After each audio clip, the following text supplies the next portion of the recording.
Hi అండి, అందరికీ నమస్తే. Welcome to my YouTube channel. మీరందరూ బాగున్నారనుకుంటున్నానండి. నేనైతే చాలా బాగున్నానండి. ఈ ప్రదేశం చూడండి ఎంత అందంగా ఉందో. ఇవి చూడండి ఈత చెట్లండి. మేము వెళ్ళే దారిలో ఒక అద్భుతమైన దృశ్యాన్ని అయితే చూసామండి. అది మీకు చూపించాలనుకుంటున్నాను. ఇప్పుడైతే దాని దగ్గరకైతే వెళ్ళి చూద్దాము. చూడండి ఫ్రెండ్స్, ఇక్కడ ఎన్ని బటర్ఫ్లైస్ ఉన్నాయో. ఇన్ని బటర్ఫ్లైస్ మీరు ఎప్పుడైనా చూసారా ఫ్రెండ్స్? చూసుంటే కామెంట్ బాక్స్లో కామెంట్ అయితే చేయండి. ఇక్కడైతే ఒక చిన్న వాగైతే ఉంది ఫ్రెండ్స్.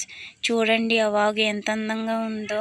పెద్ద పెద్ద రాళ్ళు, పచ్చనైన చెట్లు ఉన్నాయి. ఈ పక్కనే అయితే చూడండి ఫ్రెండ్స్, ఎన్ని బటర్ఫ్లైస్ ఉన్నాయి. చూడండి ఫ్రెండ్స్, ఇవైతే ఒక్కసారి ఎగిరితే ఎంత బాగుంటుందో ఫ్రెండ్స్. చూడండి ఫ్రెండ్స్, ఇప్పుడైతే ఒకసారిగా ఎగురుతాయి. నా 2 కళ్ళు అయితే చాలట్లేదు. ఈ వీడియో కనుక నచ్చినట్లయితే ప్లీజ్ లైక్, షేర్, సబ్స్క్రైబ్ చేయండి ఫ్రెండ్స్. ప్లీజ్ సపోర్ట్ అయితే చేయండి. ఈ వీడియో మీకు నచ్చిందనుకుంటున్నాను. నా వీడియో చూసినందుకు ధన్యవాదాలండి. ఈ వీడియో నచ్చినట్లయితే ప్లీజ్ లైక్ అయితే చేయండి ఫ్రెండ్స్.